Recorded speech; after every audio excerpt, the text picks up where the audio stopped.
Welcome to another edition of In Their Own Words Live. This week we are visiting with the divas of house music.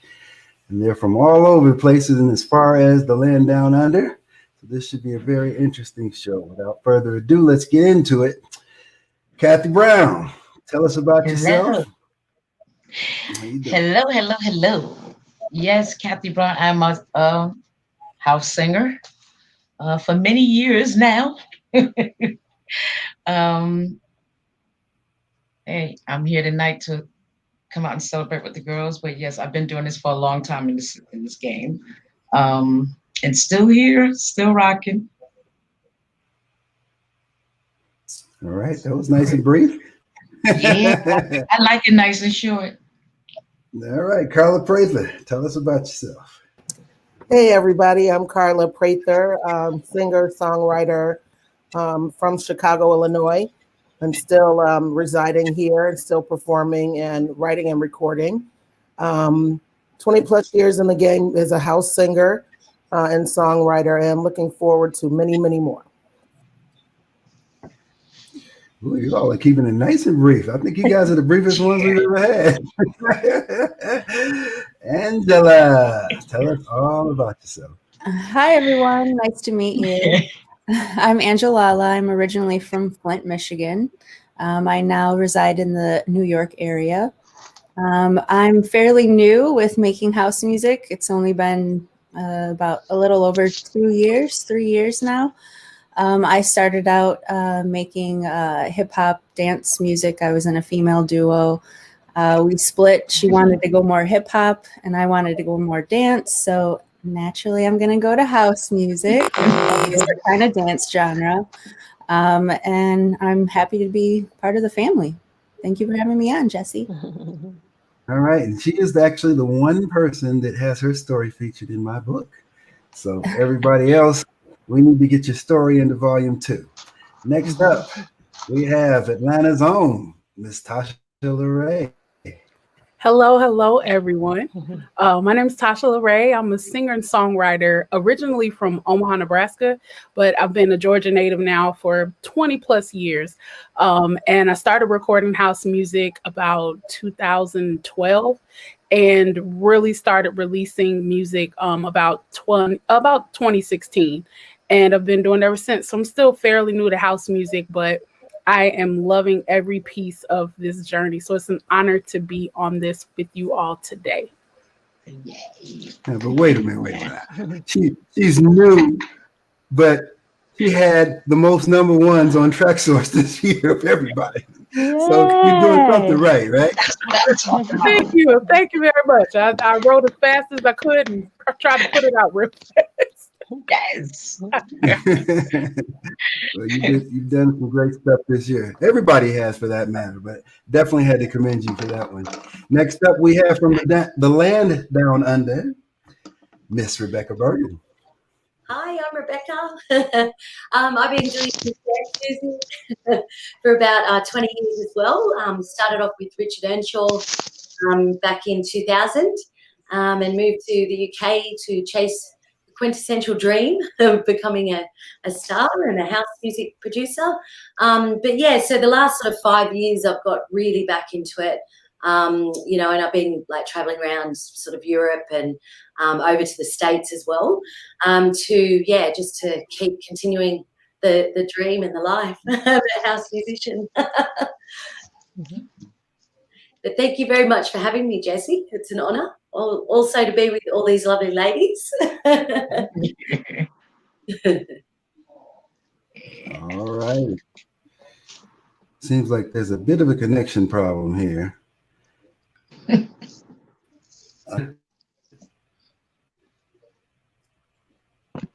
Everyone in the feed sounded pretty good.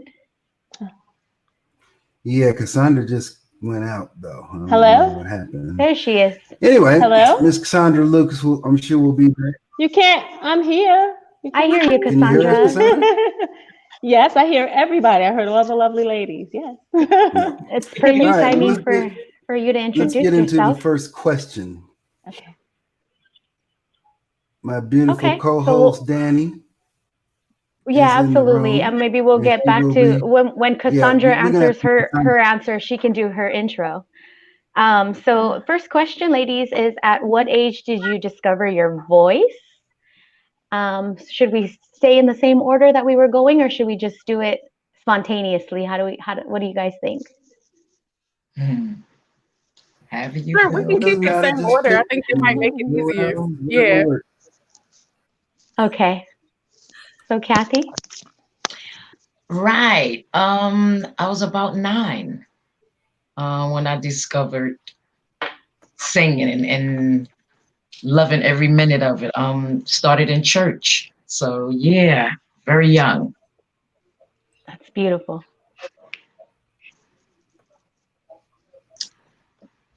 Started in church. Well, we'll continue on with the ages for everybody, and then we'll go deeper into it. Okay.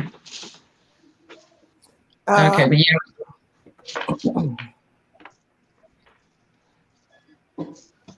Oh, I was just, if I'm next, I was just going to say,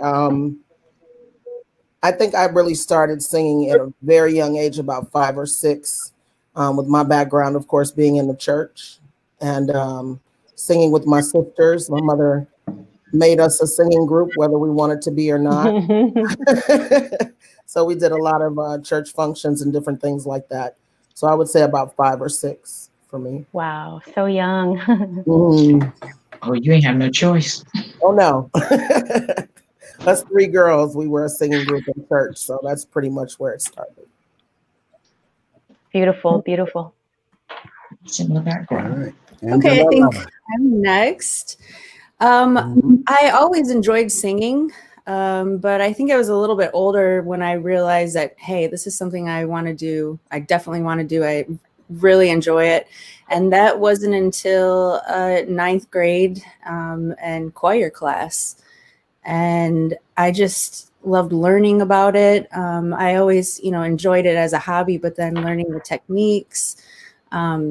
So from then on, sky was the limit. So I think, high school, 9th grade. So I was a little bit older. That probably gave you more technique at your age. You probably were able to focus more on technique than the younger kids, where they were just kind of trying to keep them enthusiastic and excited about it. Yeah, and I know the ladies before me said something about church, and I never really thought about it. I went to church also, but it was Catholic church. So I never really thought about how the music inspired me from church, but I guess that is where I first sang, but I never really thought of it. I just thought of it as something naturally that you do, but I didn't really think seriously about it until high school, 9th grade. Awesome. Thank you. All right. Yeah, Miss Tasha LeRae. Yeah, so when I was younger, like about 3 years old, my mom told me stories of how I would follow her around the house because my mom's a singer. So she was my first music teacher. She taught me everything I knew about singing at that time. So she said I'd follow around the house a lot and just kind of mimic anything that she did. And then once I got a little bit older, people around me, like in Sunday school and stuff, they would say something about me singing. They're like, "Oh, she sounds really good. Listen to her sing. Jesus loves me." You know what I mean? And then, but it wasn't until I was about 12 years old that I really took singing seriously as something that I could do. And I saw the movie Sister Act 2.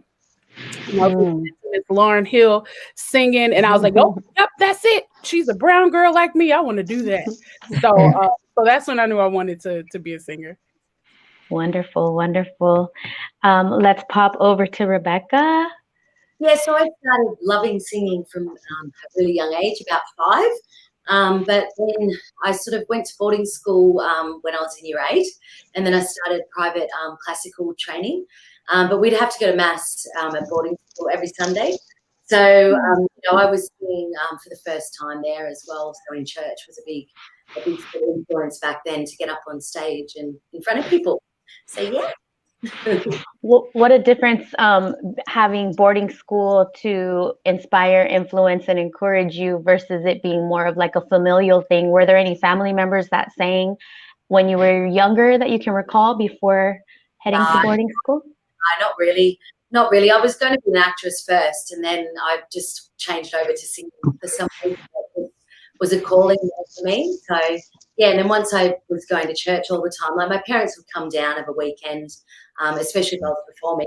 But we did like a prayer from Madonna back in the day. The nuns let us do like a prayer, so that was pretty fun. And last but not least, before we do age, do you want to do your intro since we didn't get to get that? Yeah, why not? Hey, ladies, I heard your wonderful intros. Hi, everybody. And sorry for the technical difficulties and the time, Jess. But I'm here, thank God. And my name is Cassandra Lucas. And I entered the industry in the 90s as an R&B artist. With the group Changing Faces. I'm half of the duo Changing Faces, and just humbled and blessed to. You can't hear me? Hello? No, you sound great. I hear you just fine. Okay. Yes. Okay. Half of the duo Changing Faces. We met in high school, and so in terms of dance music, because I heard the ladies talking about house music and dance music, I'm like probably the virgin of the crew because my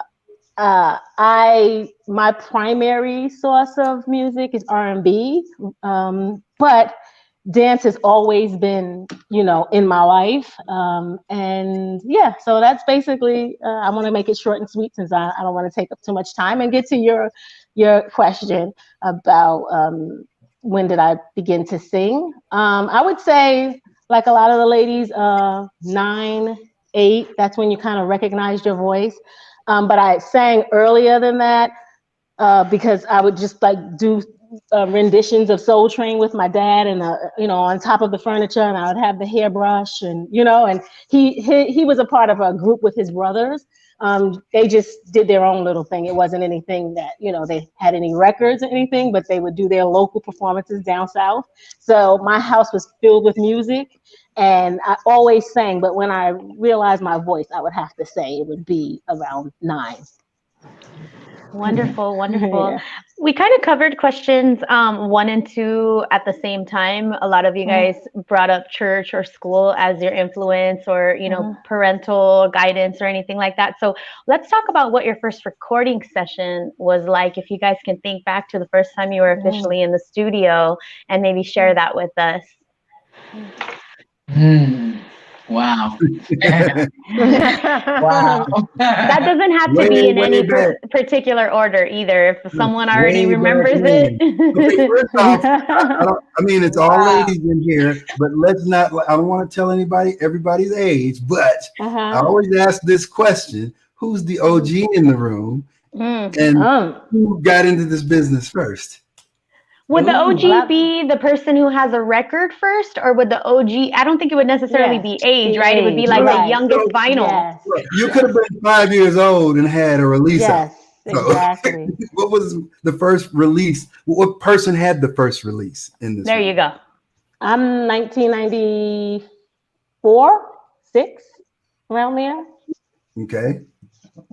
Anybody? Then I'll be the OG. 93. Oh, no, you got me beat. Carla, where was yours? I want to say around 96 or 97. Okay, what about you, Rebecca? Mine was 2000. Oh, okay. We're getting older. I know, Tasha, yours was more in the 2000s as well. So Yes, 2016. Okay.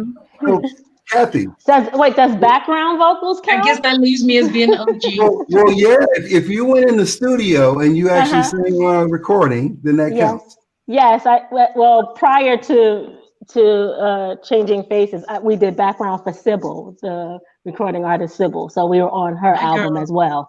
What year was that? It probably was around 90, 92. It was a couple of years prior to, I'm bad with years, but I would think, it was definitely at least 4 years prior to us coming out. So somewhere in that vicinity, 90, 92. So that brings me to this question. What was recording like back then versus what it's like today? Oh, okay. So recording back then was a whole like procedure. It was, you schedule time in that studio downtown. I'm from New York, so you're downtown. You're either in the Hit Factory or and it was a big production. Recording now for me, it was a big studio with buttons all over the place. It was just the recording now is a room. Any room. It could be your bedroom, it can be your living room, and it's just so simplified. And a microphone. You need a room, a microphone, and a computer, and you can get to. It's so simple, and it's just amazing that you can still acquire the same quality, the same sound, the same. It's just incredible, and I'm thankful to God to be around to see the transition, but it's totally different. Does everyone have that first recording memory in their minds now? Can we I want to hear those stories. So Oh yeah. Shall we start with Kathy? Yeah. My first recording experience. Wow. It was Louis Vega, Kenny Dope, Dave Shaw, Fred McFarlane. Oh my God, the room was so full of people. Karen Bernard took me to a recording session with Dave Shaw, my very first time out, to sing Can't Play Around by Lace, which was my very first cover. Listen, the experience in there, when I started singing the song, we had to turn all the lights out. The whole studio had to be completely pitch black for me. When I started singing this song, it was like, listen, it was like I went to church and actually skipped past the building and came back around. Listen, the first experience was the experience of a lifetime, and it just got better from there. But having all the best producers in that room was the icing on the cake. It was fantastic, my first. And that was due all to Karen Bernard, who actually got me into house music. I come from gospel, R&B, hip hop. That's my background. My mother played guitar. I have 7 sisters. We all sing. New York was where I grew up and developed my vocals and so forth. Wow. The experience was nice, especially growing up with people like the Commodores and Temptations. These are people I sung gospel with, the Winans, you name it. From age 9, I was getting on stage with these particular type of groups in Brooklyn. Oh, wow. And my first experience, I'll wait. I'll go on in a minute. No, keep going. Keep going. We on the road. My first experience in the studio was really, really nice. And it was lovely people. I'd never heard what dance was about or knew anything about dance. So when I hear people say dance, dance, dance, to me, it's all stems and come from the same thing.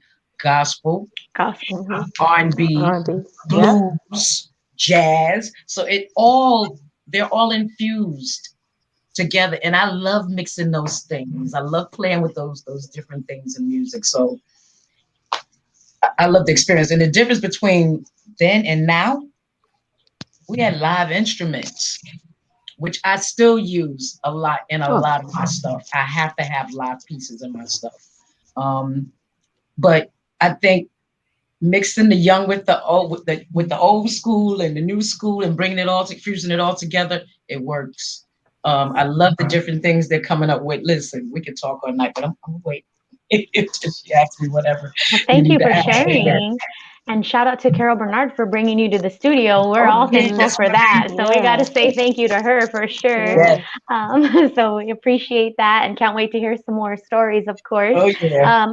Let's bounce down to Carla and get that first studio memory if you have it. I had to dig deep for that one. My background is in R&B and neo soul gospel as well, but I had started working with a DJ here named Timothy McAllister, and I had penned my first, like, pretty much written and penned my first recording, recorded my first song. And then I met with his brother, Jerry McAllister, and we started pretty much recording down at Steve So Curly Studios here in Chicago. And so that was really my real experience with going into a real studio for the first time. And it just kind of grew from there.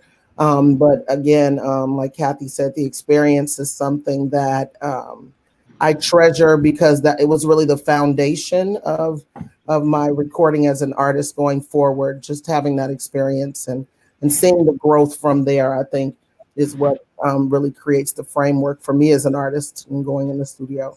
Just the growth, being able to go in now and do what I do. And it all stems from that first studio experience, you know, where you bomb and you have to do many takes. And so, you know, again, like I said, that really created the foundation for me in working with Jerry McAllister at that time.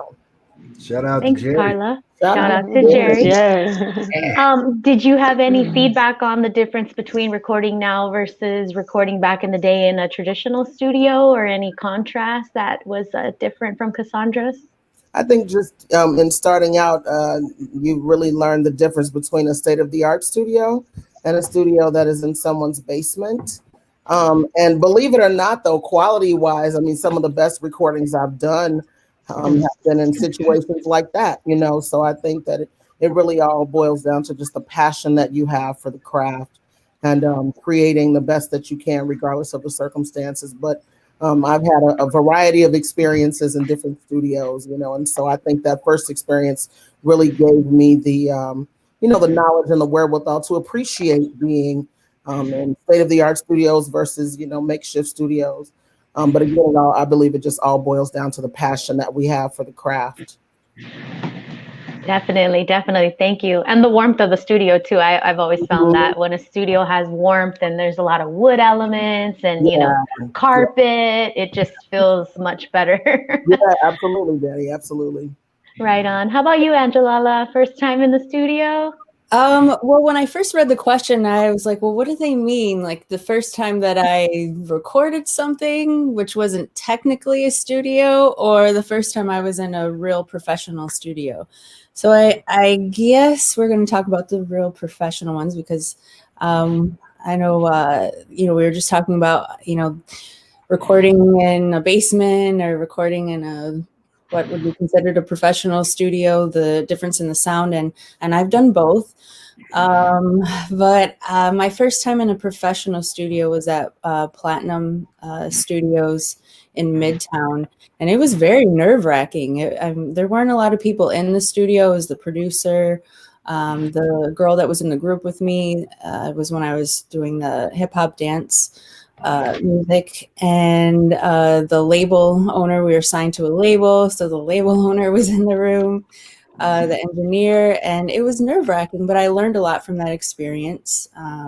I learned about perfection, and I don't regret it. It was a lot of fun, but yeah, it was definitely nerve-wracking at first, having so many people staring at you, and I barely even never sang in a mic. So, wow. And what about privately? Like you probably had recorded prior to being in that studio. So there was a contrast. You must have recorded something prior to that, or it sounds like you had a previous experience that kind of gave you the idea that, hey, this is something I want to pursue, and maybe gave you some of the confidence. And then, you know, you had that other experience. Can we talk about that? Yeah, well, how I started was the girl that was in the group with me. She was a DJ. We were in the Lower East Side at her apartment, and she was practicing DJing.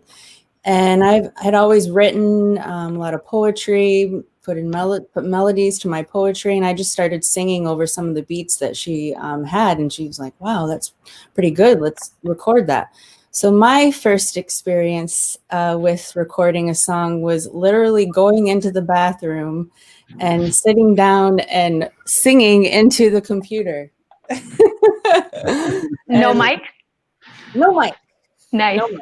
Just close to the mic and the computer. And And I of course, remember like those days when we were kind of switching from the big studios to, well, for me personally, what I felt was, see, because I've been telling this story a lot lately when I've been doing interviews, but when I started back in like the 80s, we had nothing but big major studios, the Larrabees of the world, the record plants, all that kind of stuff. So we were spending $2,000 a day locking out the studio, and we had all kinds of people coming in, background vocalists in one session vocalists in another, musicians over here, other producers. I mean, it was like a big session back then. And Danny, Yes. we can hear all that. I apologize. It's all right.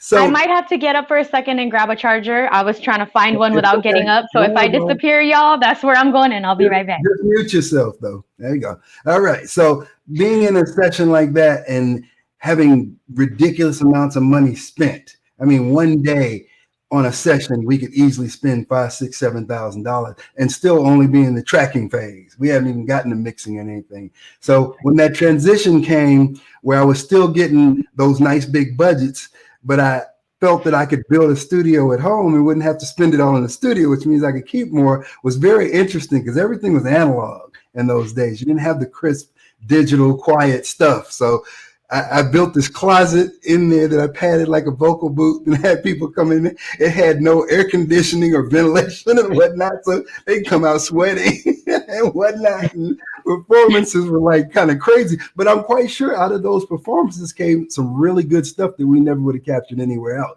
So I just feel that the recording part of it is all relative to whatever emotion that you can bring out. And it doesn't matter whether you got a $5,000 microphone or a $200 one.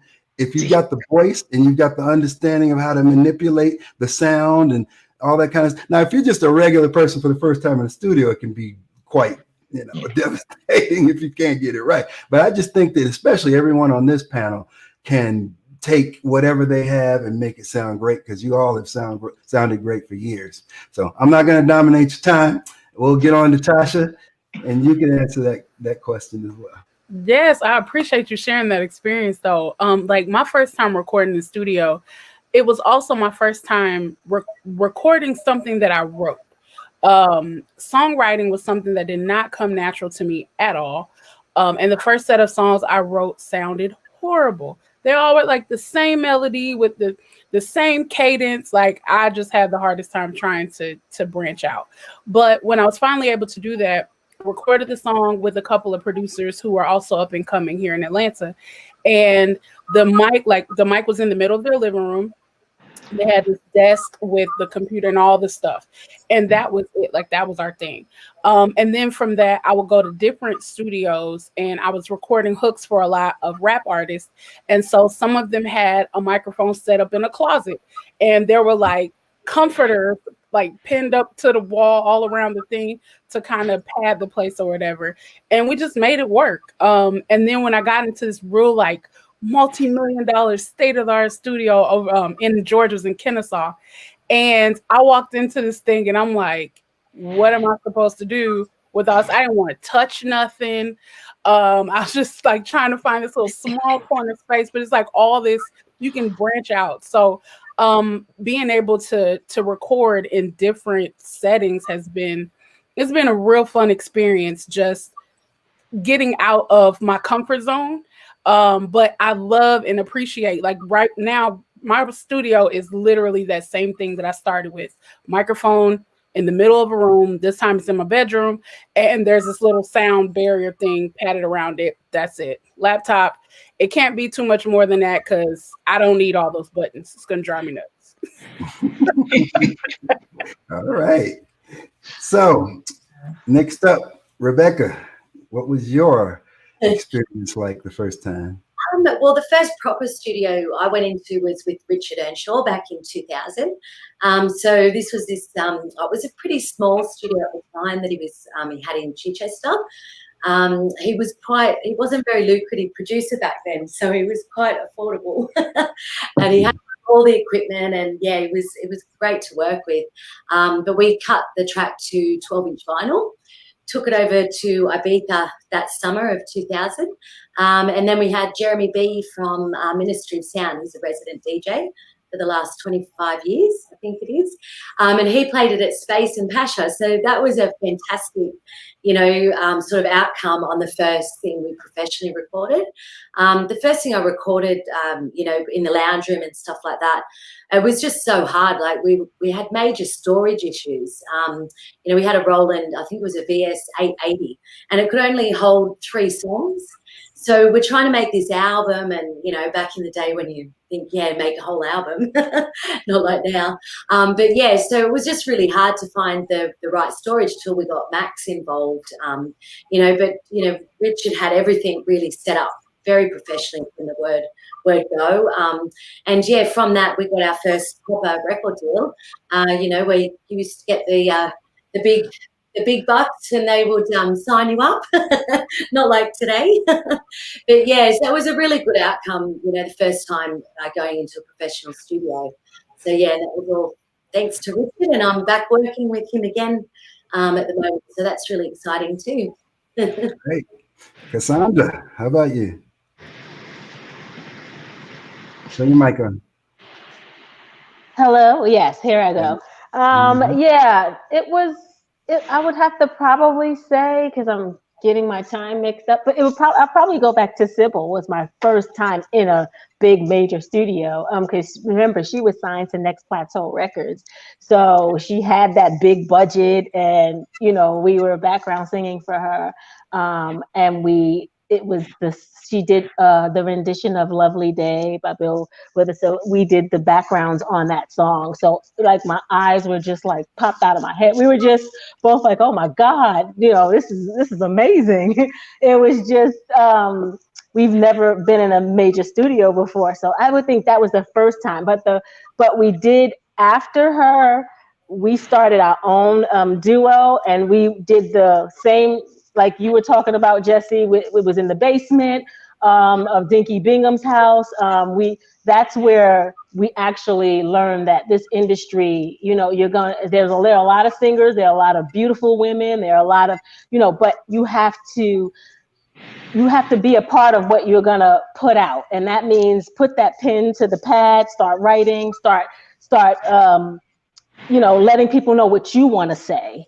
And that's where it all began. I would say the basement was just more of an organic, and we were sweating down there and the whole thing, but it limited your time. You got it right. Even though you had to double stuff and triple stuff, it made you perfect better, because you were like, I want to get out of this hot box. You know what I'm saying? So what it did teach you was that time is money. So when it was time for us to get our record deal, and thank God we did with Craig Coleman over at Big Beat Records, we weren't the type of group that sat in studios for 5-6 hours and wasted time and money that you were talking about, $5,000 and $6,000. No, time is money. We knew that that the longer you're in there, that's going to your budget, and you're going to pay for it. So at the end of the day, we went in there and were about our business and didn't make a studio session until we were ready to record. Mm-hmm. That's beautiful. Mm-hmm. It sounds like being in there with Sybil kind of gave you an idea of wanting, like that you needed to take creative control before, you waited until, another song came up where you're doing a background, for example. You're like, you know what, let me start writing now. Let me be ready. So the next opportunity comes up, I'm like grabbing the bull by the horns, per se. And it was a blessing, because a lot of artists don't come in from that perspective. So we came in from the business end, which was, if you were doing backgrounds for someone, your time to be in the studio was this time at 3:00. You're there on time. You handle your business, so now when the flip side, when we were blessed enough to get our own deal, we looked at it the same way. Yeah. Mm-hmm. Nice grooming. Yeah. So I'm so thankful for her. Yeah, so thankful for her. Working with Sybil, Sybil will work you. You would definitely be inspired. She's the best. Listen, get on the stage with her. You would have to do something. You couldn't just stand there. Yes, she's amazing. Yes. I love her. That's my babe. That's my babe. I love her. Yes. Kathy, do you have a Sybil story that you want to share? Sybil taught me how to work the stage. Let me tell you. Yes. When I first went to London, I didn't know what to do. I didn't know anybody. It was like, oh my God, I was always good at hitting the stage and vocally being able to just whatever. I didn't see nobody in the room. My problem was I would freeze at one spot. So Sybil, I started hanging with Sybil when I got overseas, and she would introduce me to people like Brown. What was their name? Stonebridge. No, what was their name? What was their name? I am so bad with names. Talking about Stonebridge? Yeah, but she introduced me to a lot of groups back in the day. Oh, okay. We used to do a lot of stuff like open mic and stuff like that in London. They had clubs that you would do that at. So Sybil took me under her wing, started taking me around to the different shows that she was doing, so forth, and let me watch how she worked the stage. And that's how I learned. I just sat back and I was like, oh, that's how you do. I come from church, straight up gospel. We didn't have to do a lot of flipping around. Both if you had a voice, you got it there and you did your thing. But this was a total different world. So Sybil, yeah, definitely broke it down and explained to me how it worked. And she said, it's a feeling, babe. You just got to get it. When you get it, you have it. And from that point on, it was like, oh, so I could go to church. Thank you. So I just kind of took it from there. But yeah, she definitely taught me a lot in the beginning. I was green. Green wasn't a word. Yeah. Shout out to Sybil. Yes. Yes, shout out to Sybil. One thing I have to say about everybody in this room is I asked you to be on this show because you are all my favorite vocalists on here. You know, I play your songs. I've done a feature on Carla. She is an amazing. If you haven't heard my Global House Show feature on her, it's amazing. Both Kathy, Tasha, Carla, Cassandra, Rebecca. The only one's not on there is you, Angela. But see, I told you, Angela, a couple of times to put your thing together so I can get you on it. But I put everybody on my Global House Show that features the Diva. So you all are amazing to me. But I just had to add that. Go ahead, Dan. I love it. Thank you, Jesse. So I'm curious about house music and when you first were introduced to house and when you became a part of our house family. We start with me again? Yes, go ahead. Right. Me and house. Yeah, house jumped in. Karen Bernard called me about 3 a.m, asked me to come to the studio. I got to the studio and son can't play around, and my career began in house. That's where it all started. Bass Hit Studios in Manhattan. What year was that? Bass Hit. What year? Oh, 1993 is when I started on the house side. I sung gospel professionally up until I started singing house. So, but it all started, it was very good on both sides. So it was real hard for me to choose which way I wanted to go when it came to house music. Well, So did you experience house in the sense that like we experienced it where you went out and you were like, what is this? I can't stop moving. Or were you just in the studio and they're like, we need you to sound like this for this song, and it ended up being a house track? Actually, I've always been pretty lucky with producers kind of let me do what I want. If you listen to my very first single, my very first single that I did, which was a cover, but if you listen to the track, I wrote the beginning of the track, which was more R&B-ish, very slowed down. So the first part of the song is mine. Then I got into the cover. Very different. When I did that track, Can't Play Around. But like I said, it was a total different feel. I just got in there and just, I wrote that first part, which like I said, I had to have all the lights turned down. So I wrote that first part of the song where I talked first. Then I did my little mellow intro and broke off into their song, which I just complimented the front of their track by giving it me, a little of me, and just took it off from there. But yeah, Can't Play Around was where it all started, Bass Hit. Next up would be Carla, but I'm going to save you for last because You are from the birthplace of house music, so it's not fair for anybody else. So we'll come back to you and let you close it out. Angela. Well, I started out listening to techno because Flint is like half an hour away from Detroit. So my first time that I heard house was I went on spring break to Miami. I had been to Miami before, and it just happened to be during the Winter Music Conference. And I fell in love with it instantly. I was like, where were you my whole life? I still love techno, but house trumps it now. Nice. So you experienced it first by going out. Yeah, I was in South Beach. I think it was Liquid. It was a club called Liquid. And you were at the Winter Music Conference, right? Yeah, at the Winter Music Conference. Mm. Yep. So that was in the 99 was when I first heard it. Those were actually the good old days of WMC. We Yeah. used to have some fun around the pool back then. Oh, and it was a lot of fun. It was a lot of fun. amazing. Like I said, I went to Miami before, and I said, wow, it is very different this year. The two girls that I was with, it was their first time in Miami, so they didn't really know the difference. And I said, no, the music is different. There's a lot more people here. There's a lot more variety of people here from all over the world. And so I was standing in line, and I was saying this to my girlfriends, and there was a guy standing over on the side smoking a cigarette, and he's like, you're at the Winter Music Conference. And I'm like, I don't even know what that is. What's that? He's like, oh, come with me. And he was a producer on E! Entertainment Television.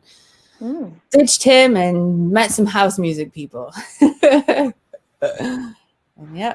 Very cool. Mm-hmm. Tasha? Awesome. Yeah. So me being introduced to house music kind of happened two ways at the same time. So there were a few producers who were starting, like they were producing some music, and they were like, yo, Tasha, I think you would sound really good singing on this. So there's three DJs, this guy named DJ Tallboy, DJ Freeze, who's now called the Freeze Project, and then DJ Kemet. And so they all kind of at the same time introduced me to house music. And they kind of coached me through writing, because I approached songwriting from an R&B soul type background. But when I went to House in the Park, which is a huge event that happens every year in Atlanta, that was the first time I got it.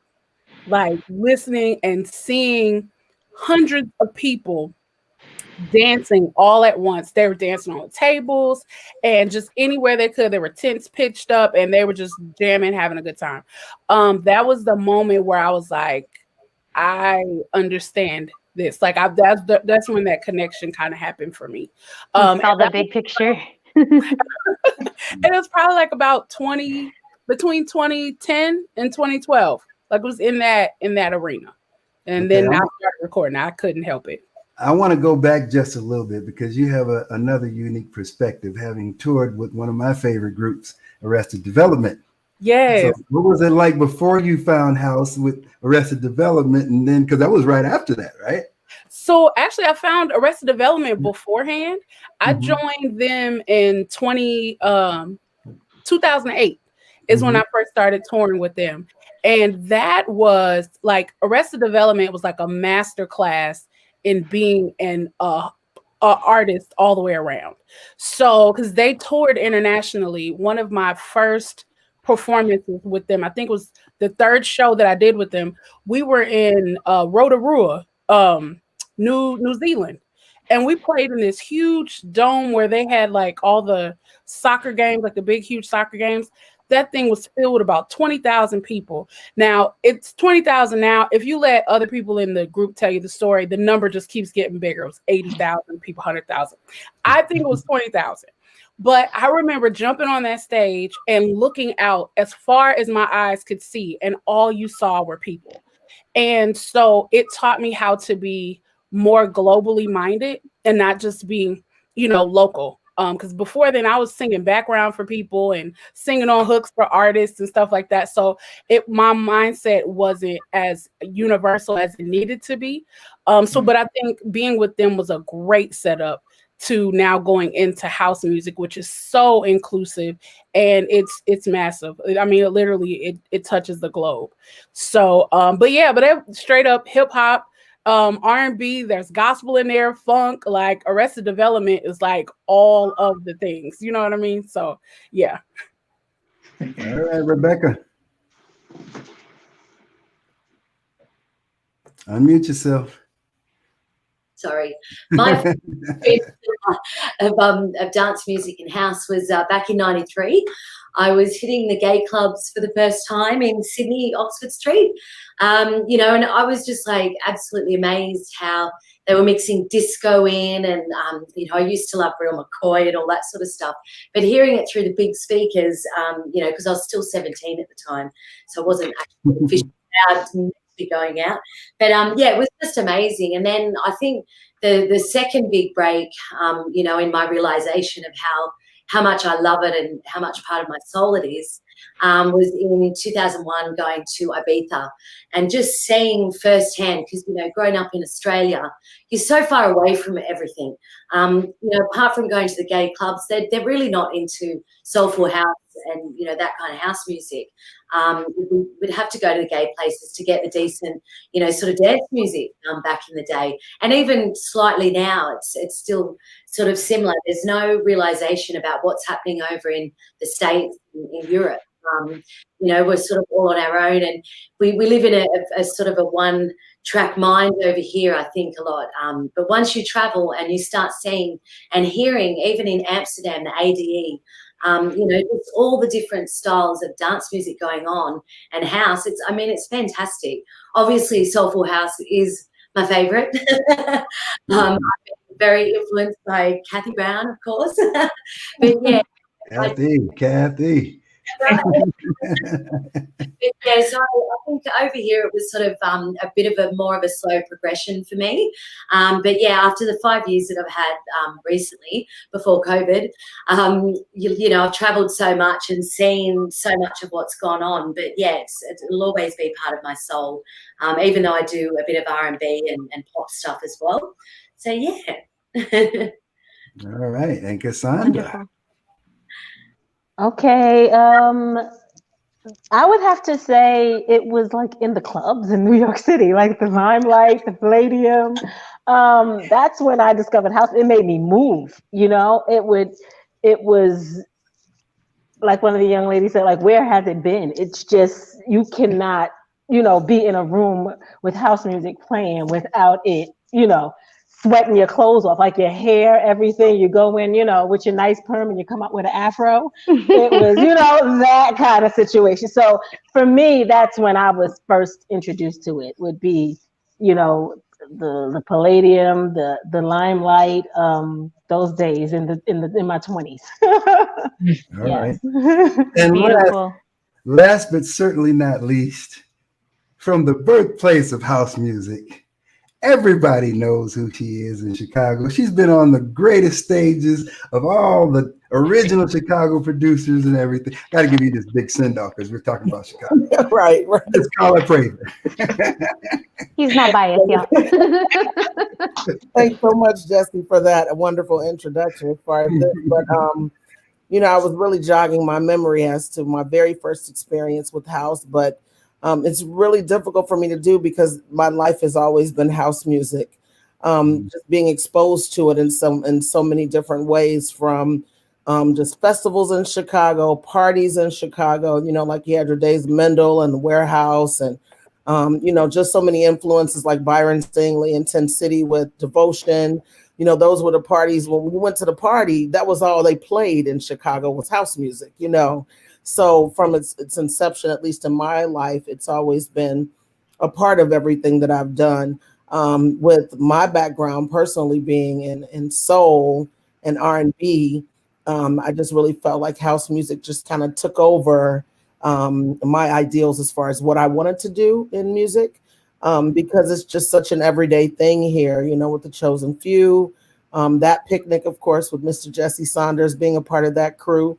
It's just a way of life for us here in Chicago. It's more than just a style of music or a genre of music for us, but it's a way of life. And so when you're exposed to it that way, it's very difficult to remember the very first moment that it became, because even, as a child, my next door neighbors would have house parties and people would be dancing on the speakers and I'd be like, something's going on next door, but it really was just a part of my life from a very young age and always has been, and that being from Chicago is just, like I said, it's a way of life for us. And so my experiences come from a lot of different places here. And so I'm very proud of that, I have to say. Being in the house music community, I'm proud to say that I have been a part of the music mecca, I should say, when it comes to house music. The mecca of house music. Right. And thank you for contributing to the legacy, because it's definitely a way of life for many of us and a therapeutic release. And sometimes some of the only uplifting experiences we can rely on during hard times. So I appreciate every single one of you for that. Let's stick with real first. Quick, Danny, let me jump in for a second. I have a question from the room, from Facebook. Ooh. It comes from Kelly Lydiard, and she asks, as we feel as one on the floor, do you ladies all feel that love too? Absolutely. All right, let's see. She said, because when a good house tune hits you, we all feel like stars part of the same sky. I've danced on stage back in the day and got that same feeling of connection, and nothing beats it. Can we all agree on that? Agreed. Absolutely. Oh, yeah. I'll tell you, from my perspective, having started in a small room in the back where nobody cared, they pay you $25 for the whole night and you play for 7 or 8 hours, starting there to going on the biggest stages in the world, playing for a couple 100,000 people.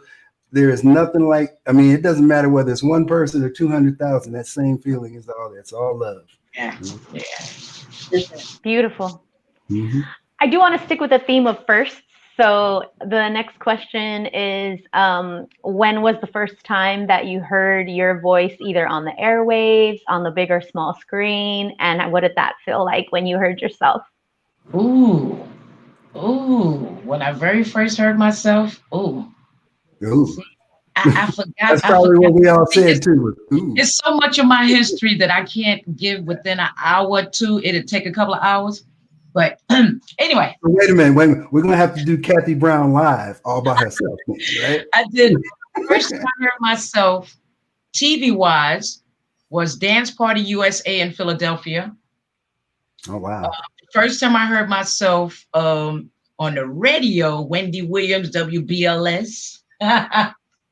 Wow, yeah, that was the first time I heard myself on the radio, and a neighbor across the street from me was playing it. Nice. So that was the very first in New York City. That was the very first time I heard, which was Can't Play Around. All right. Yeah. I would say my first time hearing some of my music, at least on television, a song of mine was used for a program that used to be on, I think it was on HBO, called Queer as Folk. And I thought I was the bomb.com, and I had arrived. I know that one. Then I got the check, and I was like, maybe we should keep working. Right? But we haven't had this yet. So that will teach you a lesson right there when you get the check, and you're like, oh, maybe I'm not there yet. Okay. Right? But if you were Cassandra, those changing faces check, I'm sure, were life changing. That's a little different. I was right. Changing faces. But you can always have a bigger check. Trust me. Yes.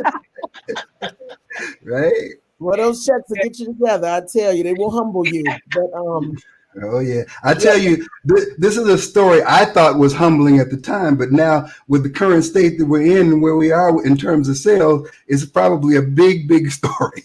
I remember when I first signed with Warner Brothers, right? So we get you get your advance, and then they give you a studio budget that you work with, the excuse me, A&R administration on administering your budget for studio time, blah, blah, blah. So, okay, just so happens that the building that I lived in Studio City in California was right down the street from Warner Brothers. And in my building, because it was brand new, there was a lot of people that worked at Warner Brothers. One such person lived right beneath me. She worked in the check cutting room.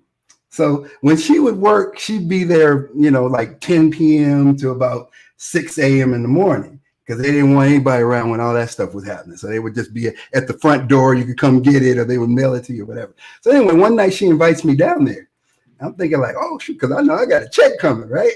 So I go down there, and I'm looking at these checks coming off of this thing. Prince, $2.6 million.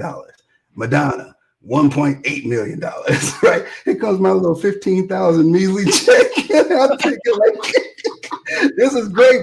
But now that I think back of it, I'd love to have a $15,000 check now. Yeah. Absolutely, Jesse. That's what I'm talking about. Right. Oh, good. Where were we? I messed everything up. What was the question? We with Angelala now, and we're asking about the first time she heard herself on some sort of a medium.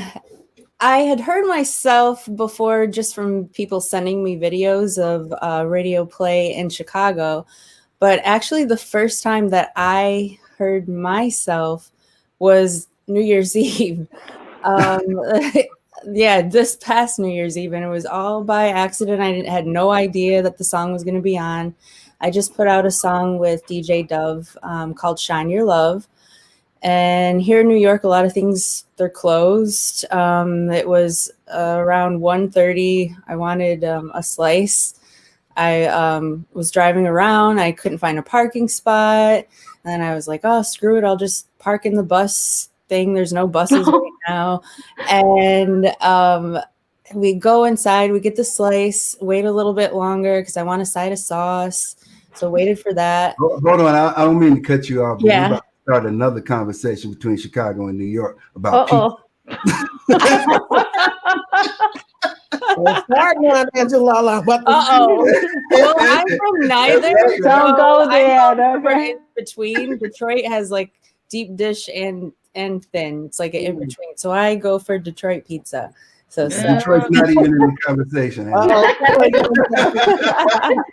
New York is in the house with the pizza. So yeah, and the whole night I had my phone hooked up to my car, so I wasn't even really listening to the radio. So it was still by chance that I had the radio on. I didn't plug it in. We get in the car and I looked at my friend and I looked at the radio. I thought, well, maybe my phone somehow connected, but it didn't, and it was me, and I could not believe it. Yeah, and that was on WBLS also, 107.9. Nice. What a great start to the new year. Yeah, I thought I was in shock. Miss Tasha LeRae. Yeah, so I'm trying to remember the exact moment. I believe it was radio station here in Atlanta. It was either WRFG or WCLK. But it was shortly after Find My Way came out, and that was my first house single. And they played it on the station here, and I was driving in Little 5 Points, which is this real like cool artsy place in Atlanta.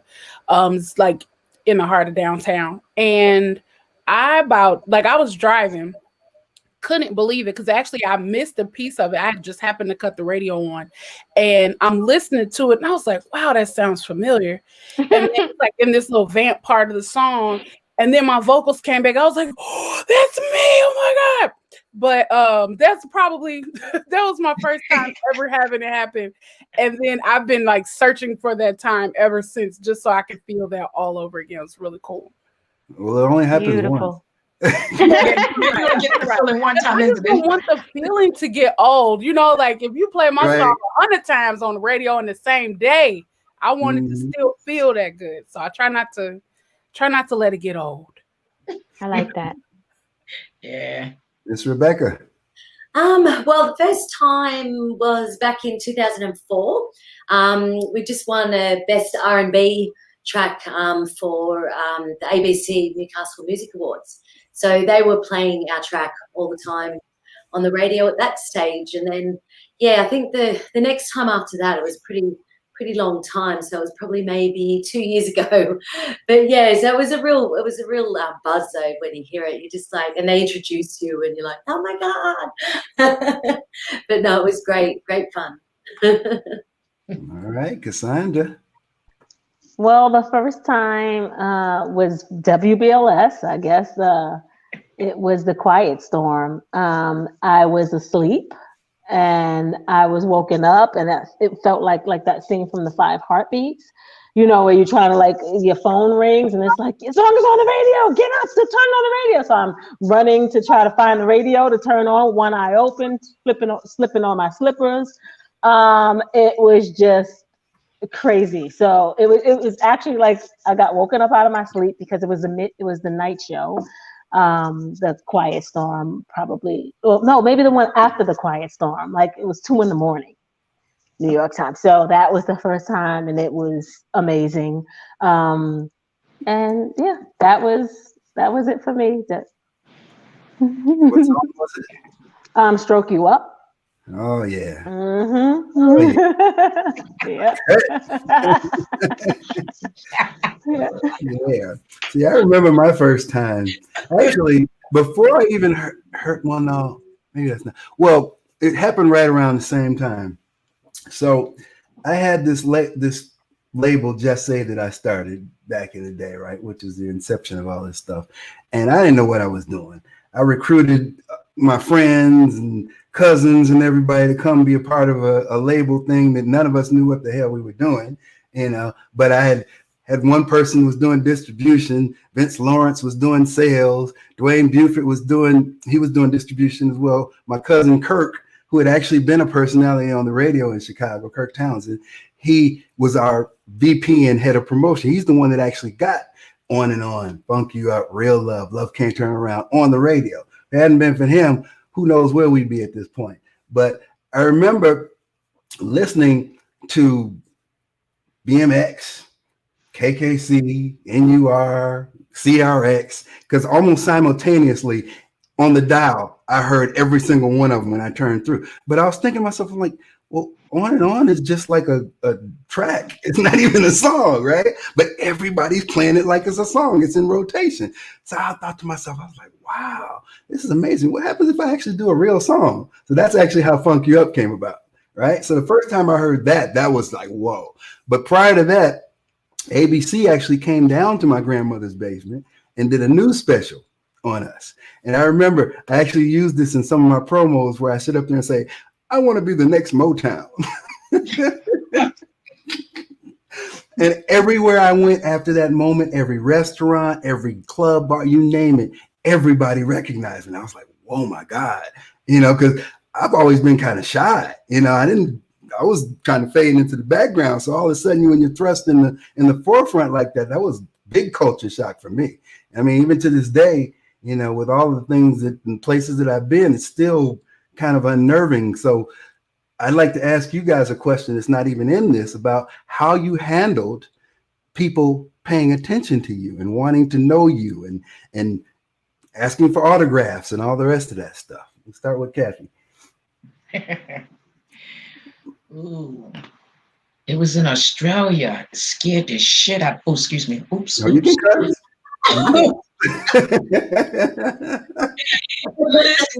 Scared the shit out of me. I'm walking down the street and people are just running up to me.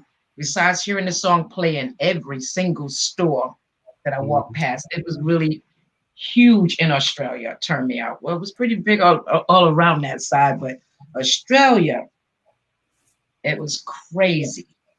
Have people running up to you like, okay, for real? And then at one point of my career,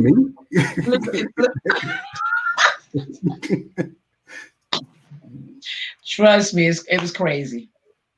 That's all I can say. It was really crazy, but yeah, it's different. It feels strange, and I'm quiet. I do like to stay to myself. I'm a lot of fun now. I do like to stay to myself. You can tell you're fun Most from your like, pictures.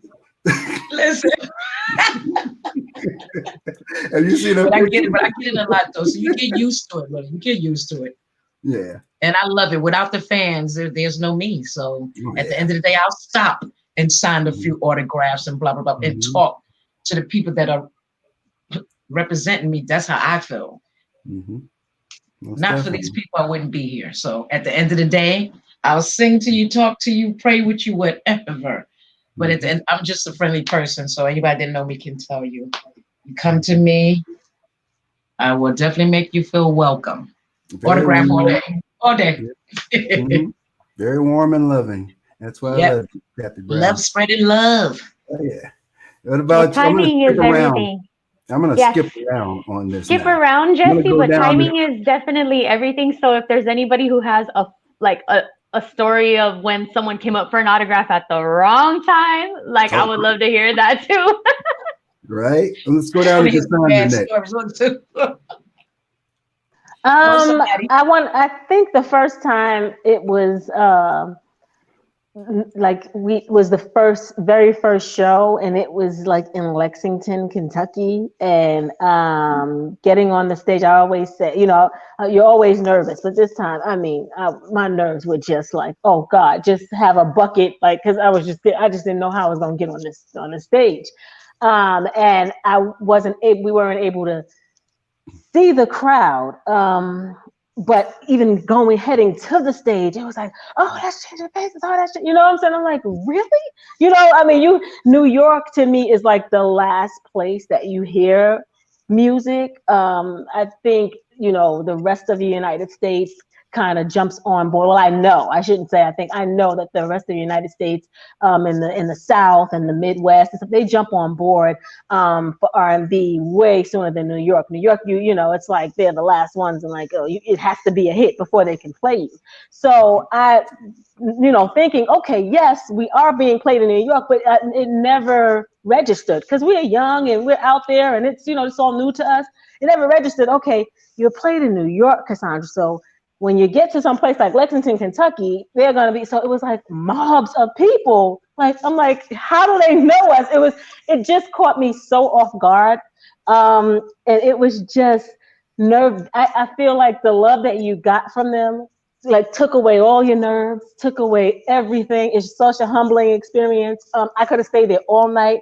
Like I said, just signing autographs, because it was amazing. And I would say that was the point where it was like, who are all these people, and they know us? What the hell is going on? So yeah, it was. I still get the goosebumps right now, like as I talk about it, because that was it for me. Wow, yeah, man, it is amazing. What about you, Carla? I was gonna say, I perform with a band called Poi Dog Pondering. It's an alternative band, so it's not house music, but we do a little bit of alternative. Pretty popular here in Chicago and abroad. But the band, there are like 15 of us all together. And so we've gotten used to being in close quarters and changing and different things like that. But our fan base is really passionate about us. So a lot of times when they come backstage, we could still be changing or, transitioning from the stage to your regular clothes. And so, I'm dressing and I'm finding out how much you are a fan while I'm putting my so I'm trying to talk to you, so that it's awkward. That makes it awkward for you when, as an artist, you're coming off a stage, and so you're in a different place. And so you kind of need a moment to gather yourself. And so that's when you find out how well people know you and how much they don't care if you're changing your clothes, Right? They want to know you and they want autographs. So, you got one arm in your shirt and you're signing. That's what we do, But I can appreciate that they support us the way that they do. And I know they don't mean any harm. So, of course, I would never turn them away. I'm like Kathy, I'm always welcoming to them because they make us who we are as artists, But sometimes you just want to say, give me a minute to gather myself and I'll be right with you, But that's when you find out how much they love you. And I can totally appreciate that. Awkward, but so grateful. How about you, Rebecca? Well, back in 2019, I was playing at Savannah's, and just playing with Dr. Feelgood and Helen Dickinson, and singing out the front. You've got that front little stair bit, and I'm in the middle of a song, and this woman, she comes up and she's like coming to give me a hug while I'm like trying to sing, and I'm like, oh God, what do I do here? Oh, funny, but it was really nice. Like I just said, oh, you know, just let me finish the song, and tried to get back into it. And then afterwards, I just went up and gave her a big hug, and it was just really nice. So it was humbling, like the lady said. Yeah, it was just really nice to think that, you know, she had a few too many drinks, maybe, you know, but so that was the main thing. Nice. Angela? For me, it was just going out into the clubs, going into some house music clubs, and people started recognizing me there. I don't really get recognized outside of the house music fan base, but it was very shocking to me. I'm like, what? You know, Angelala. I'm like, my real name is Angela, so I knew right away that it was a fan. So it felt great. I mean, it's nice to know that true fans, you know, like my music and welcome me. Angela, Angela. And last but certainly not least, Miss Tasha LeRae. Yes, my first experience with someone wanting my autograph, it came with Arrested Development. And I remember being like, once we finished our shows, there's, you know, a table set up over the side. We're selling merch and stuff. And we would go over there and people would like rush the table to sign autographs. And so there's like 12 of us in the band almost, maybe not 12. I think it's like 8 or something, but we would all just line up and just go down the line and just autograph. You just write your name over and over and over again. And I remember in junior high school, I would fill up a notebook practicing my autograph because I was like, one day I'm going to be famous and I'm going to need to know how to do this.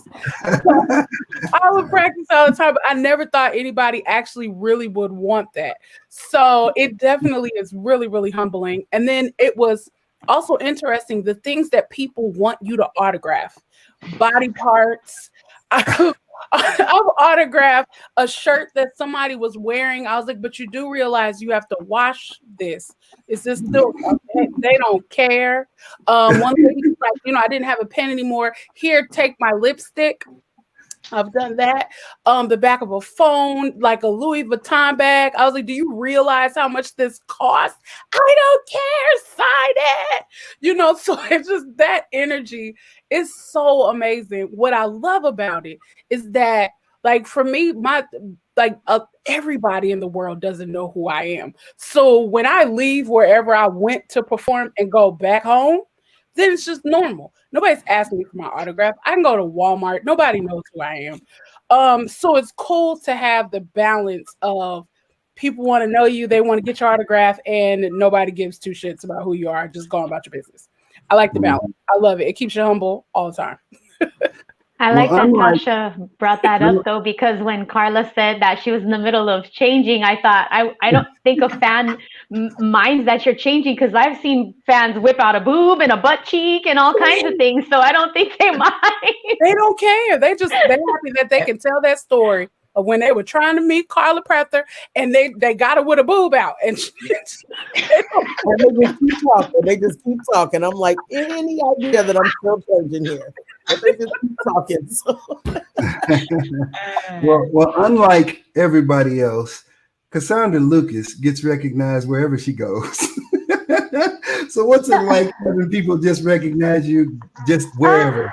I wouldn't say that I do, though. I have my like undercover skills down pat. Like I'm like, I remember one time, you know, I had to run out for some girly stuff, ladies, you know, and I'm like, it's like a 24-hour CVS, and I'm in there, and I'm doing my whole disguise thing, and then I get to the counter, and I'm, getting my stuff together, taking out the little red basket, in CVS, and I'm putting it on top, and then the girl goes, "Man, you look like that girl from Changing Faces." And I go, and I'm thinking to myself, "Oh my God, help me, Jesus!" So I'm putting up. I said, "What group are you talking?" She said, "That group, the two girls." And I said, Oh yeah, I said they. You know what? I hear that all the time, and then, and I've had to leave out because I was like, oh my god, this was the day that I really needed to disguise. I had girly stuff. I needed Theraflu. I was a mess, and usually I'm like, yeah, I'm her. But that day I was like, they tell me that all the time. I know who you're talking about. They tell me that, and I got out of there. So a lot of times I can put my disguise on, Jesse, and I'm pretty good. And I like that part. I like that I can, like, like they said, go to Walmart and get all my food and do the things that I need to do, because it gives you a balance and it makes you, you can enjoy life. I don't want it to go like so far to the left, because you know what I mean? I don't know what that life is like. I mean, I love me some Beyonce or whatever, but what is that life like that you can't even go into a Target without everybody, running you down? So no, we don't like that. We don't like that at all. I used to hang out with Jermaine Stewart back in the day, God rest his soul, and Jasmine Guy, and a whole bunch of, like, we were all Karen White. We were all kind of like a crew back in the day, right? But they had their thing out, and it was more commercial than me. So everybody knew them. I mean, guys were running up to Jasmine, getting on their knees, asking for a date and all kinds of stuff. And we're just sitting there cracking up. I'm thinking, like, I am so glad I'm not you. I would love for people to know my name, but I do not ever want people to recognize my face, because if I can't move around and do what I want to do, then that's not living as far as I'm concerned.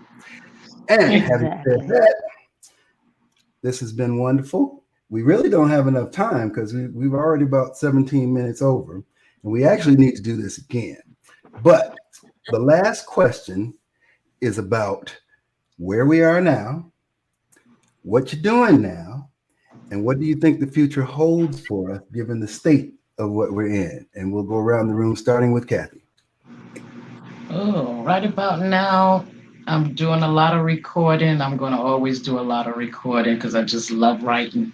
I like stacking my catalog, just stacking. Where we going? I have no damn idea.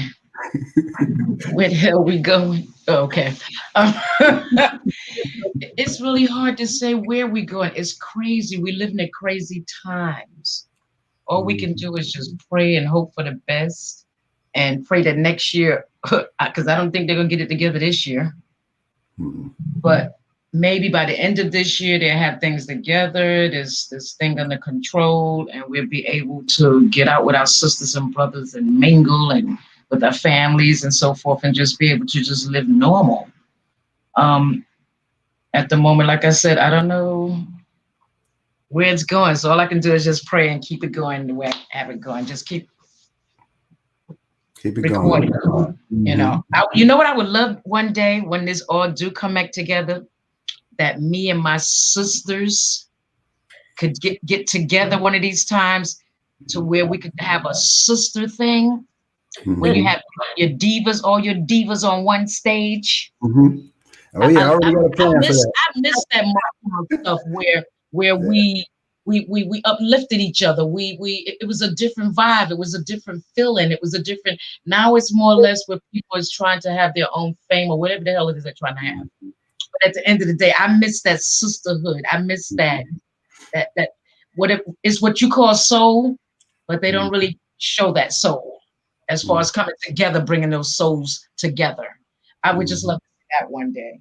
We'll make that happen. Don't out worry. of this madness. And I'd like to say that basically I performed with Tasha, which was wonderful. I performed with Carla, which she was amazing this past summer. And Cassandra tore it up last 2 years ago, year and a half now, at Chosen Few Picnic with me. And so that leaves Rebecca, Angelala, and definitely Miss Kathy Brown.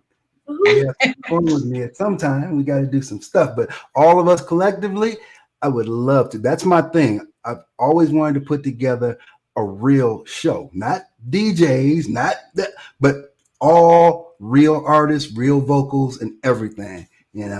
So we're gonna make that happen. Anyway, Carla, what do you think is happening? Or going to happen? Hopefully we'll be able to get back to the stage. The virtual performing is kind of like a makeshift Band-Aid, so to speak. for us artists who are used to being on stage. So hopefully we will get back to some live element of the music business, because for me, that's where my passion lies, in connecting with my audiences. As far as what I have coming up, I have release coming out with DJ Spin called I've Got the Love. It's a gospel record, my first that I've recorded as far as the genre of house. I have another coming out on Nervous Records called Unstoppable with Seb Skalski and Salted Music. And then I have a couple coming out with a producer named Ukes Ephraim. It's my first time working with him.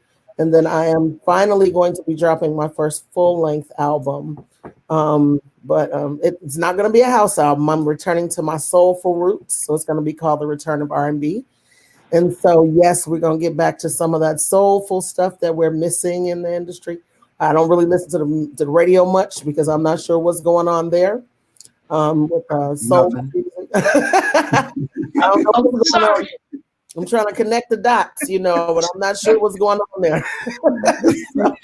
Sorry, forgot to say, I do have a single out now, Boogie Oogie Oogie. Oh, yes. Yes, I keep forgetting I have music out. Boogie Oogie Oogie. And I'm getting ready to do something with Lenny Fontano. All right, Lenny. So I have a couple of good projects coming out. All right. Yes. So Angela, what you got going on? I'll come back to you, Carla. I just put out a song. I mentioned it with DJ Dove. It's called Shine Your Love. That was the one that I heard on the radio.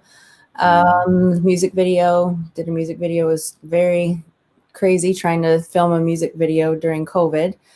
And speaking of interesting ways of being creative, I have a song called Deeper that I did with a producer called Reeves out of Italy, and Jesse is helping us out on that one. Recording that one was crazy, and I had to record it here in my living room. I bought a coat rack. I hung blankets over it. I tacked some blankets to the wall, made my own little, cave, and that's how I recorded it.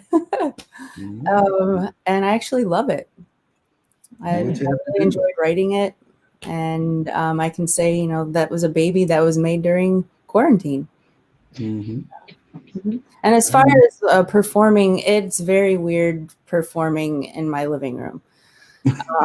I've had a couple of shows here, and I almost feel like fake putting makeup on to get dressed up to go in my living room. I'm like, cool. I'm like...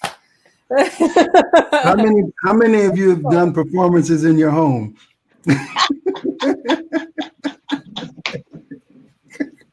This is crazy. It's weird. It's really weird. And, I'm like, wow, what are my neighbors thinking during this too? Carla, remember like when we did our virtual Chosen Few Festival, right? We did it at this club called Nocturnal, right? On the north side.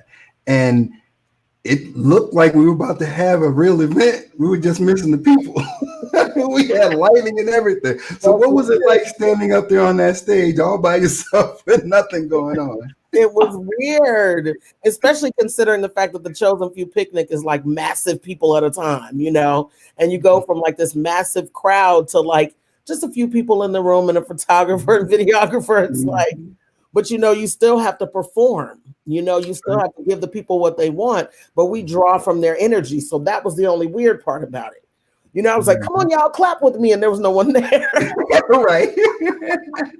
So, yeah, I agree, Jesse. Totally weird. But, you got to do what you got to do, Yeah, but you know what it is? It's like we had 93,000 streams on that thing. That's like double what we normally even get at the event. And it's nice knowing that, but all I can do is look at the lighting guy. He's up there jamming. And I'm like, I need some energy here. I need to feel something. That was nice. All right, moving on. Tasha. Yes. So the virtual thing, that was definitely tough. I did like 1 or 2 shows, and after I was like, I can't do this. This isn't working for me. But what I did do was start to get a little bit more clear with my messaging and connecting with my audience. And having that opportunity with COVID to slow down for performing, it had me to kind of shift. So I've been focused a lot more on the content that I create and put out on social media, really digging into my newsletter and connecting with my audience one-on-one and hearing, what their life is like and what they're experiencing, how they're dealing with all of this stuff. Because what I do believe is that when we get back to the music, there are going to be a lot of people who are going to be getting a lot of healing from this. This is what happened to our entire world, has been a traumatic experience. We all need therapy. And so just dealing with that, like being able to self-medicate with music is going to be a huge thing. So I do think there are going to be a lot of people who are just like, give me all of the thing, all that energy we're missing right now. They're ready to give it to us, So I've been doing that. I've been honing in on creating more content and practicing a show, because I was like, the last time I did that virtual thing, it was April. I haven't been on a stage since April. And if the next time we do a show is 2022, we can't look like we ain't been performing since 2020. You know what I mean? Right. So, Exactly. like, putting my show together and then standing in the mirror with the little high heels on and going for it. Like, that is going to be my life. But, I took that break to process what was happening in life and really getting clear about who I was and what I wanted to put out into the world with my music. I also did a side gig, like I was designing jewelry. Shameless plug, but I was doing all the things, exploring different creative sides, and really, really connecting with my audience. So that has been something that I've really been enjoying, and I'm looking forward to getting back on stage. Though I miss it. There's something about that rush. You grab that microphone, and it's your time, and you walk out on that stage. Like, there's something about that. I miss it. We got to get it back. Oh my God. Yes, we do. What about you, Rebecca? So I've got a few projects coming up soon. I've kind of had 6 months off because I just needed a break. I think to process everything that was going on over here, it hasn't been so bad. So we've been quite, protected in Australia, but it's given me a chance to just sort of have a stop from doing music for a little while and just focus on friends and family, and other things that I've not been so obsessed with the way I have with music. But yeah, I've been still writing, but just sort of really toned back a bit. I've got a track coming up with Funk Atomic. He's Claudio's from Italy. So that's pretty exciting. They've been getting on the charts for, with Track Source and things like that. So that's really fun. And then John Kahn, I've got another track coming up with him. And then a track with Ian Oss here as well, which is, it's kind of like just trying to find, how to set it out right so they're not all coming out at once. Because often we get things signed by different labels and they're all doing their own thing. I also find that, I'm really trying to put my foot down with, I want respect for what we do as singer-songwriters. It's not that we're just these singers that come in and, we do this thing like we're nothing. It's really our heart and soul goes into the words, the lyrics. We want to have a stage to perform on as well. That's the biggest thing that I'm missing. I'd worked for 5 years to try and get that momentum of getting up over in Europe, and it was just coming together. And we're about to go to Miami Winter Music Conference over there and had shows to do there. And it just all stopped. And it was this realization that, oh my God, I've just worked for 4 years, and now it's all falling apart. Well, I've had the time to sort of step back and go, well, no, it's not like that. It's not that bad. What I've got to do is just regroup with the people and, the connections that I've got that treat us with respect and that really know about our talent and what we can bring to the table, to the people, to the listeners. Because this sort of lyrical content that all us ladies have, it makes people feel good, and it really should.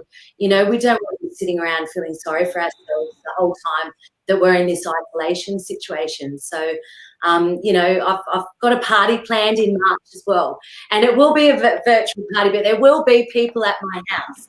So, and the idea is like we're waiting sort of like till like March till everything open back up again over here, which it's really not been that bad here. They've contained it really well, but it's still touch and go as into travel. So yeah, hopefully the party will come off on the 27th of March, but you'll all be invited. So all right.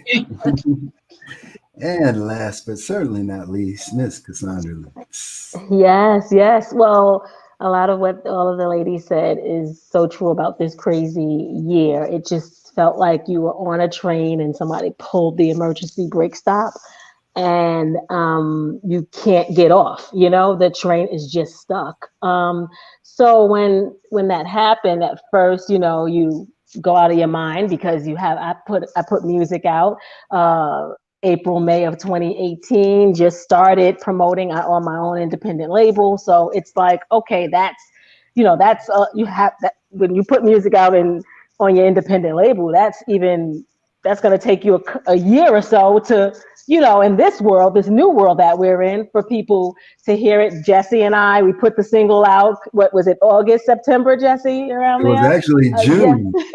Yeah. June, but then we did the video. Yeah, we did the video in August and we hit Billboard in August. So. And we hit Billboard in August. Just things are just going great. Before that, we had Name on It from my album Long Way Home, hit Billboard, then came out with Jesse, hit Billboard. Everything was woo, woo, woo. And then somebody pulled the emergency train stop. Somebody pulled the brake. And it had me just like sit and regroup. Sometimes when you're still, you can hear better. And it was, I know we all need to go sit on somebody's couch and talk to somebody. That's the real of it, because it's nothing like this has happened in hundreds of years, and none of us were here then.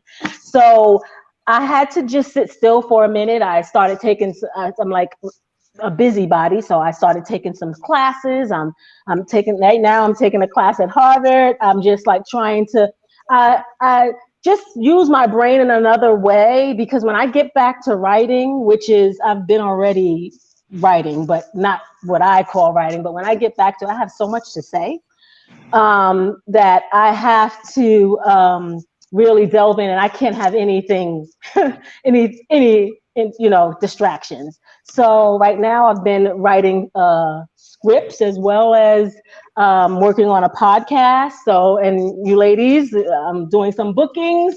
So I would love to have you guys on there. So I'm working on a podcast, and I'm working on part 2 of my Long Way Home album. And, just like we said, praying for the best. Let's pray for the best, because we've been through the worst. That's beautiful. Absolutely right. I tell you, one thing that came of this whole thing for me was doing this show. This show started out as a means to promote the book, but it's turned into a family, and all the people that I love and care about and admire, I get to talk to, that I don't get to talk to normally. Normally we're so busy with our own lives in the studio, writing, doing our own thing. And then we see each other, like if we happen to be performing on the same bill, or, we happen to see each other in the airport, or, whatever, but we don't get a chance to actually just sit down and talk, and this has been wonderful. Speaking of the book, as I said, Angela has her story in the book in volume 1. And you lovely ladies, I would love to have your story for volume 2. It's all about your experience with house music, what it means to you at this point, why it is a part of your life, and why we love it so much. Individual stories, performances, crazy happenings, anything you like, you can put in there. Nothing is too short or too long, right? So definitely think about that, get your story in, let's do it. I would love to have you guys back again, you lovely ladies back again, and probably bring in a few more here and there, because this is a series that I think can just continue. It doesn't have to end here with us, because I love my ladies. Female vocalists have always been my favorite vocalists of all times. People will sit up and say, yeah, but what about Luther Vandross? I'm like, yeah, he's good. But Shaka Khan, that's my girl. So I've always been female vocals on my thing. So you guys will always have my love, and I'll always support you. Thank you for being here. It's Thank been you. wonderful, and we will continue to support you. And let's take it to the stars, man. COVID is not going to stop anything. You know what, Jesse? One more thing. From the listener's perspective, whether it's 90,000, 9,000, or 9 people, if you're performing and pouring your heart out, we definitely appreciate it. And don't feel funny on stage when nobody's there, because imagine us, we're using our device to rock out to you, and our neighbors and our spouses and our kids are looking at us like, what is this person doing? But we're, being healed by your beautiful vibes. So please continue. And on behalf of everybody in the globe and the community and the house scene, thank you so much for so many good memories and all the therapy and love that you give to us. Thank you. Yes. And definitely support that Boogie Oogie Oogie. That's one of my favorite songs, and Kathy kills it. Support. Kills it if you haven't heard it. And of course, my girl Tasha, just keep doing what you're doing, girl. You tearing it up. Thank you. Angela, we got you coming. You're going to catch up with us, the newcomer to the group. Carla, what can I say? We've been working on something for a while, but we'll get to it. You got enough stuff going on right now. I'll get in line. Rebecca, you guys down under, you're making it happen. Things are moving, and keep doing what you're doing. I don't know where Cassandra is, but she needs to get back in. Nice to meet all y'all ladies. Likewise, yes. So Thank you nice all. to meet you. Kathy. All right. Take care, y'all. Peace. Bye. Bye, Peace. guys. Later, guys. Love. Bye.